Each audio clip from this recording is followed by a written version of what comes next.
Welcome to the Organizational Transformation Kung Fu Podcast with your hosts, Sandi and Jennifer Long. Hello, and welcome to another episode of Organizational Transformation Kung Fu, or OT Kung Fu, as we like to call it. I am Jen Long with Own Up in Denver, Colorado, and I am here with my co-host, Sandi in Toronto, Canada, from Satori Hello. Consulting. Hey, Sandi, how are you? I'm good, Jen. How are you?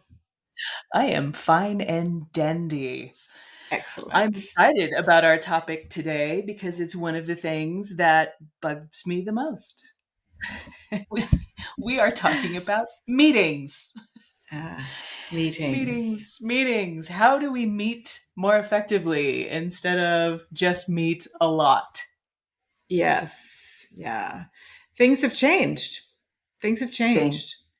Since we can blame the pandemic for many things. And I think we can also blame the pandemic for, meeting-itis on steroids.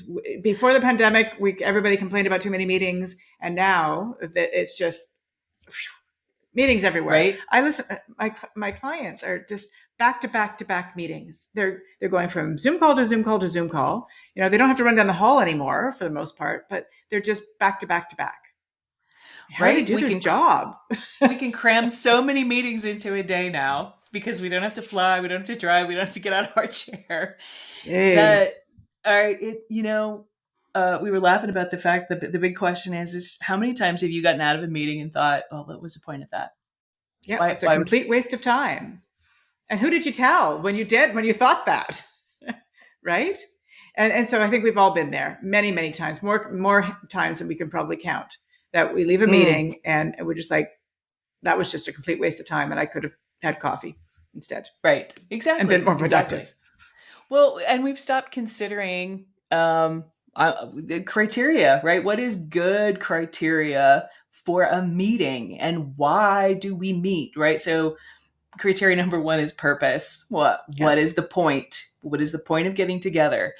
And I'm always a big fan of when you're really looking at your calendar and you're looking at how you're scheduling yourself or what you're saying yes to.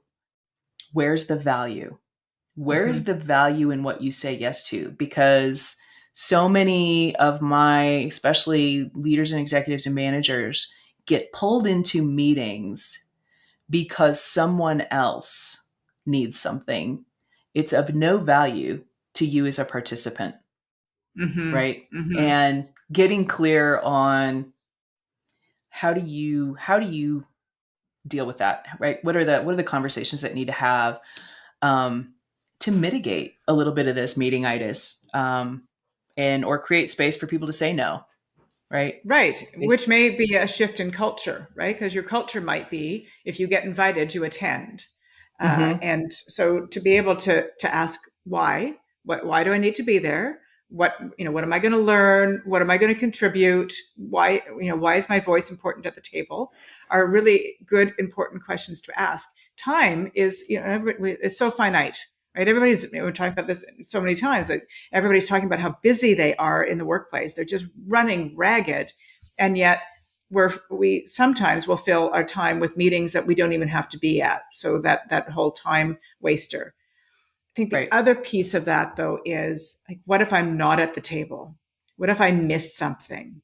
FOMO, right? Fear of missing out, right? So I'm not going to ask why I need to be there. I just want to be there. Or it's a sense of importance, right? I have a friend of mine who made the joke about when people say, oh, I'm so busy, or I'm so busy. It's like, why don't you just say what you really mean is I'm so important, right? I'm just so important. I have to be everywhere. Yes, and everybody wants a piece of me. Yeah, I think there's a little bit of ego attached to being on the meeting invite, being part of the conversation, right? In the room where it happens, so to speak. Yes. Although so many things don't happen in that room. Well, no, certainly not if there isn't a purpose of the meeting. So why are you holding a meeting is critically important, and communicate that to everybody. I'm having a meeting so that we can strategize on the conversion project that's in place. And these are the outcomes I'm expecting from this meeting. Whether you get there or not is sort of irrelevant at this stage.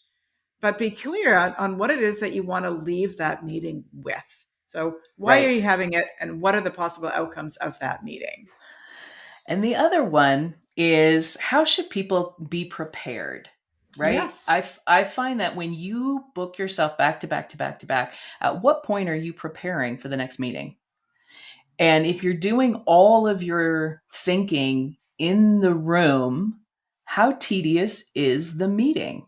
Right. exactly. Because the value goes down, it correlates, right? The value of the meeting goes down by how much preparedness there is to Hmm. meet. And the less preparedness you have, the less valuable the meeting. Yep. So that's why setting an agenda is important. When people are like, what are we going to do? Right? Is this a brainstorming meeting? Is this a decision making meeting? Is this just a checkpoint meeting? Like, what is the gist? And how do I prepare for that? Hmm. And really, yeah, what is the, I love your question, is what is my voice at the table about? Hmm. Yeah. Yeah. And if it's not clear when you get that meeting invite, I think you should Teams message the person or pick up the phone and ask them, why it is that it's important that you be there, and what you need to prepare for to be, the first to speak at this meeting, right? And Right, if you don't just assume just by being there, it makes sense. And so I think right. all of us can be better at saying, do I really need to be at this meeting? Yeah. And I think most of the times people are better in their meeting discipline when it comes to meetings with customers, meetings with outside Yes. entities, vendors, customers, that kind of thing. It's the internal meetings that really, really suffer sloppiness, lack of attention, right? And sometimes meetings are just like they've been on, it's just what we do kind of thing. And we just do this thing. There's a ritual, but does it serve the business? Is Hmm. this time, right? Do the meeting math. If you were looking at how much everybody was getting paid for the hour they sat there and how much math you've got in that room, what is the cost of your meeting? And is that meeting generating enough value to pay for itself? Hmm. Yeah, meeting math, a really important concept, I think, here. I was reading some stats on sort of unproductive meetings, and one of them was that research shows that 50% of meetings are unproductive, and that $37 billion was wasted on unproductive meetings. And I don't know exactly what that time frame was, but I don't care the time frame. It could have been 10 years for all I care. That's a Mm-hmm. lot of money spent in an unproductive environment. Yeah, those are your raises, people. Those are your Yes. profit shares, people. you have Yeah. you have control over this if you're the guy setting a million meetings. It's like, think about that. You're impacting the company's bottom line directly around productivity. Yes. Right.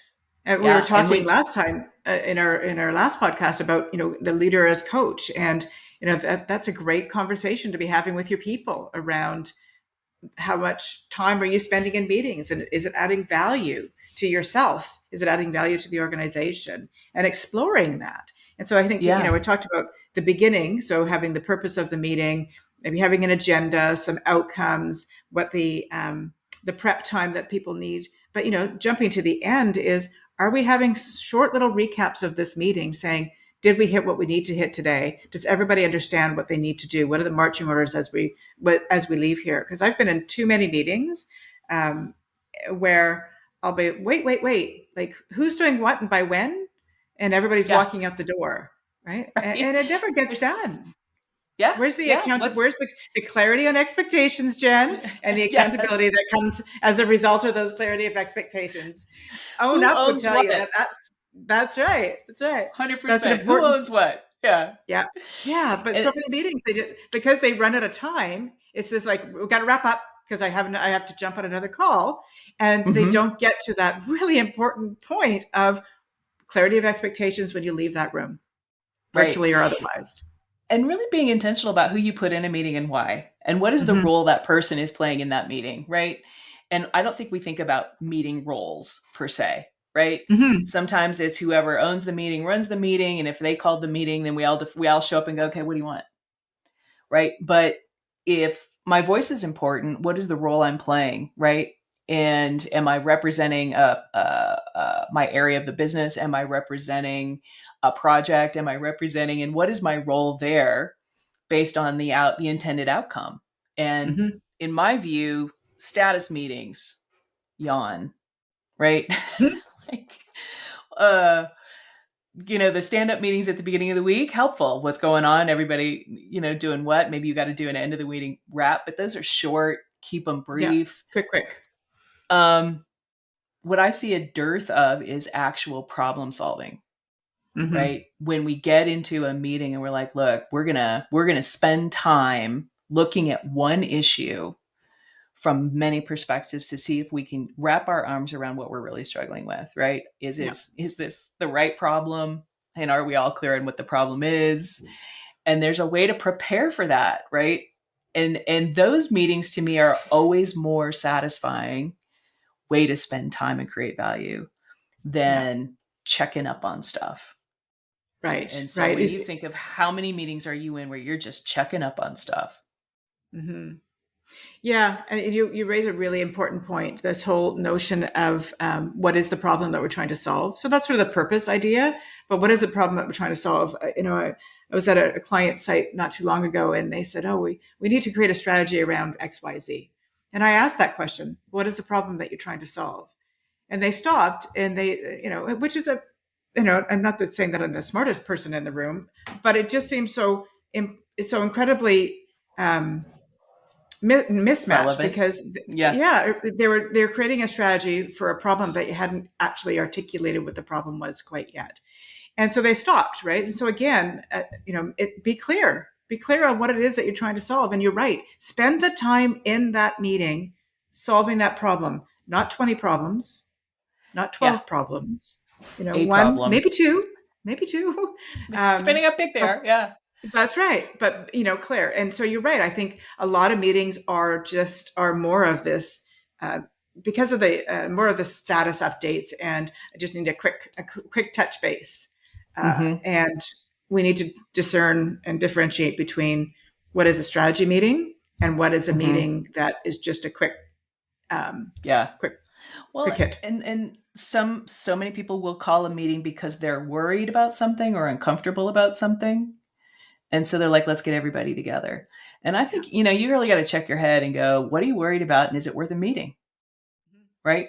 Really pull that back before you start to involve a bunch of people in calming you down because you're uncomfortable about where something is or where things might be. And so think about that before should it be a conversation with one member of your team versus your whole team?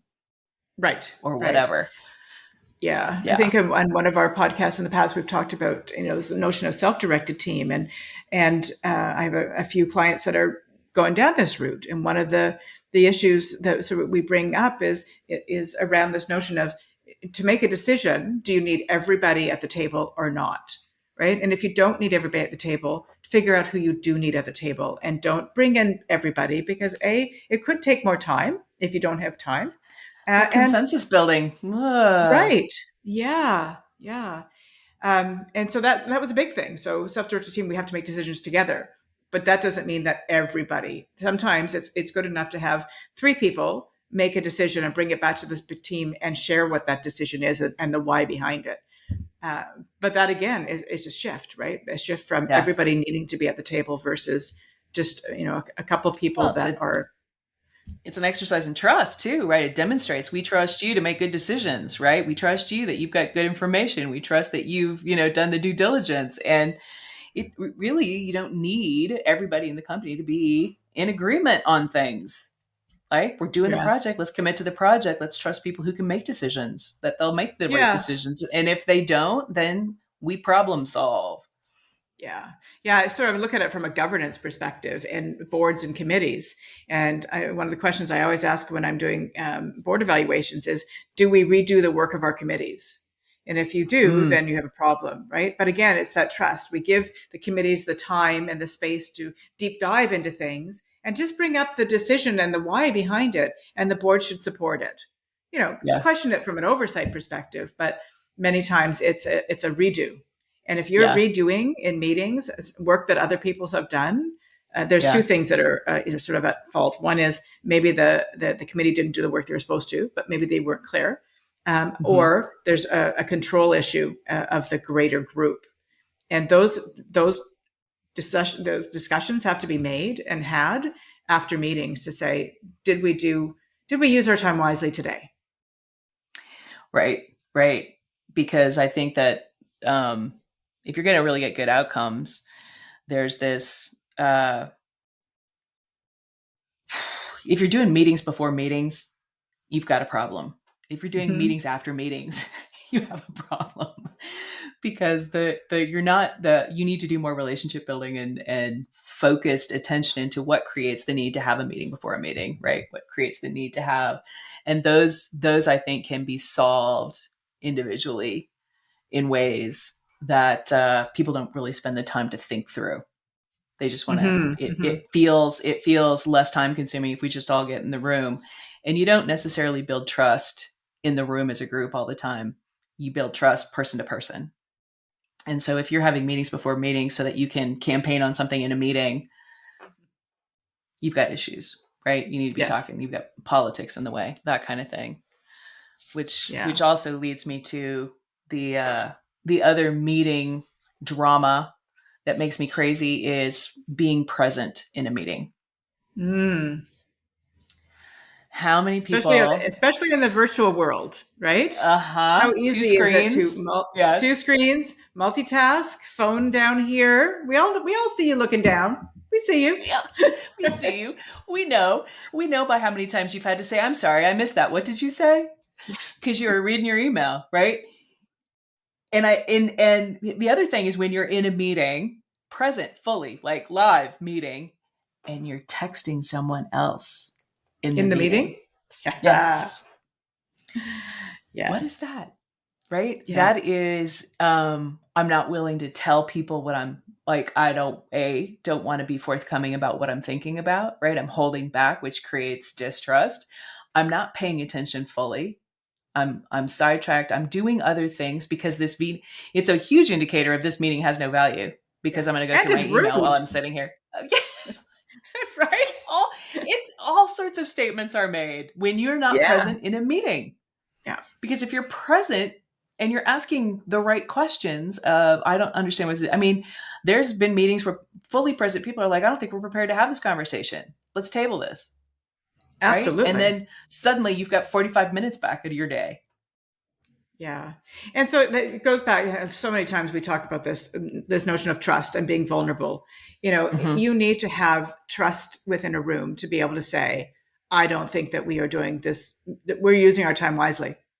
Like we need to go back to the drawing board, reset a meeting with purpose and agenda and outcomes, and so that we can all be prepared to have a good conversation and actually have some movement as a result.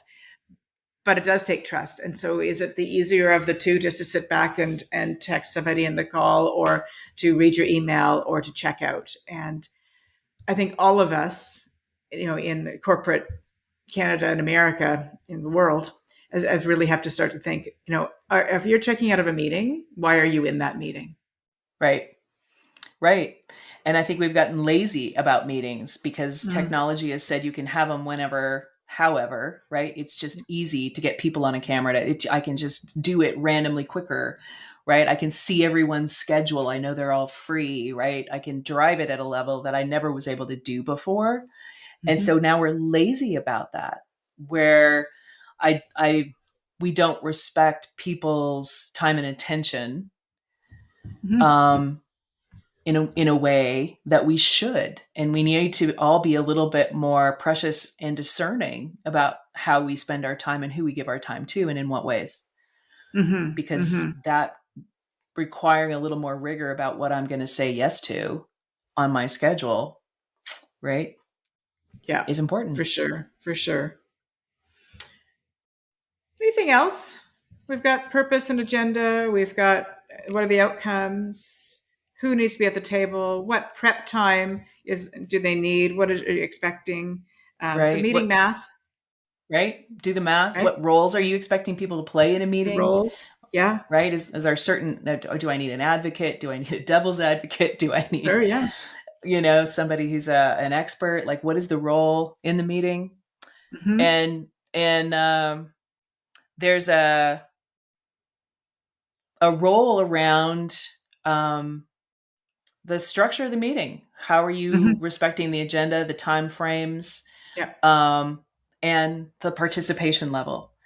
If Mm-hmm. they're in the meeting, have they contributed? Have they spoken? Are they just nodding their head? Because nodding is never always agreement. It's just okay, Yeah. okay, okay. Let's get this done, right?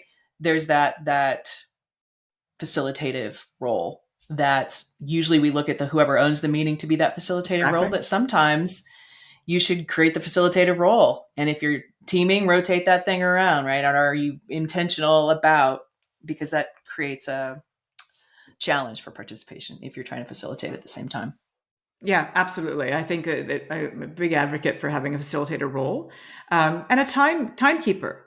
Right. Mm-hmm. So, how many times are you on a meeting and you go over and you just haven't really realized it because you're passionate about it or whatever?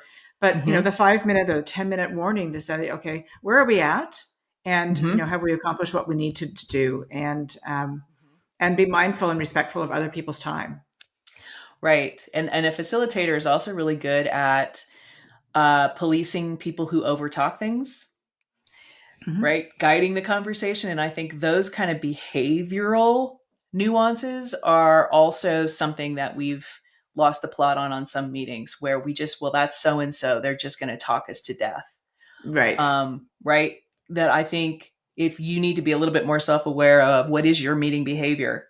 Are you, because you're unprepared, have to talk out loud and then you monopolize everyone's time? Do you show up late and then make people go back and review things they've already talked about for the first 10 minutes?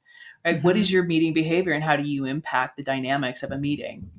And those things need to be pulled, made aware. You need to be made aware of in somebody's role in the meeting to say, hey, you've Right. already told us that once. I don't think we need to talk about it again. Yeah, yeah. And if you're not comfortable in the meeting doing that, I think it's fair to have, a mechanism for feedback after. Right? Sometimes you don't want to call someone out. Let's call a spade. Especially if it's your But boss. Yeah. especially your boss, the talker boss. But you should have if you're in a meeting, I think you have the right to give people in that meeting feedback after, and you should be Yes. receptive to have the feedback back.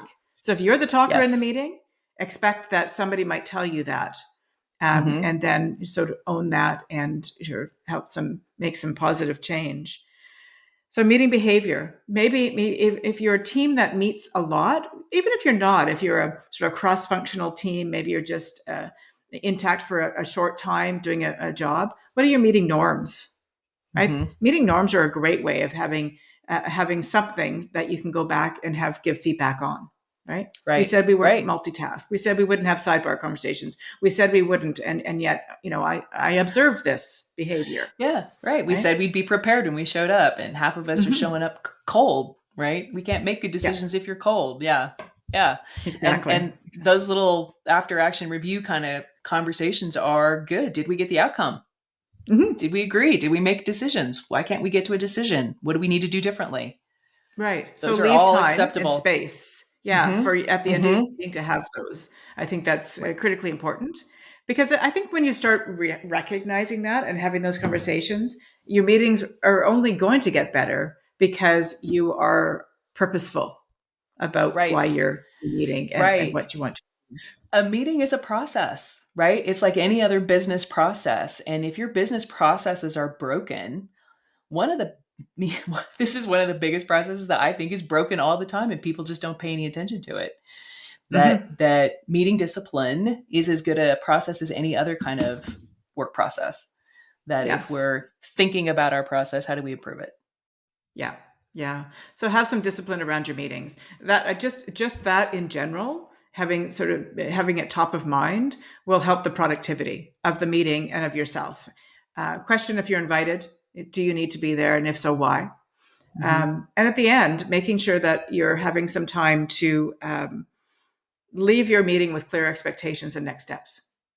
Don't Yes. leave it dangling. Don't leave little things hanging around. Like, everybody needs to walk away knowing what their role is in order to move this strategy forward or whatever it might be. But 100%. And wrap it if you're up. in a And if you're in an ongoing cycle of work with people, if you can set the next meeting's agenda at the end of a meeting so that you know brilliant. exactly what you're heading into, that's when you know you've got good meeting discipline. Yes. Yeah. And you're right. So I think we all need that. I think this is sort of a quick hit podcast to remind people of the importance of meeting discipline. And, now in the virtual world, that it's so easy to have meetings on the fly. And we need more discipline around them in order to be more productive in our day jobs, so that we're not just going from screen to screen to screen, from meeting to meeting to meeting, to group to group to group, and really not getting anything done, either at the meetings or in between meetings at your desk. Right? So start your own discipline. Step 1. Step 2, start saying no to meetings that don't have value. See what happens. Just try it. Yes. And no more lazy meetings. That's right. Awesome. Well, I hope that was helpful, a little bit of tidbit, trying to think through how you can do it different, transform one meeting at a time in your organization. If you've got feedback, have other meeting tips you want to share with folks, we'd love to hear that. Let us know, add comments, share the podcast with your friends and colleagues, and we will see you at the next pod. Excellent. Thanks, Jen. Hey, Sandy. Great talking to you. You too. Bye. Bye. Thank you so much for listening. You can check out Sandy's website at satoriconsultinginc.ca. That's SATORI consultinginc.ca. And visit Jen's website at own-up.com. Thanks again, and we'll see you next time.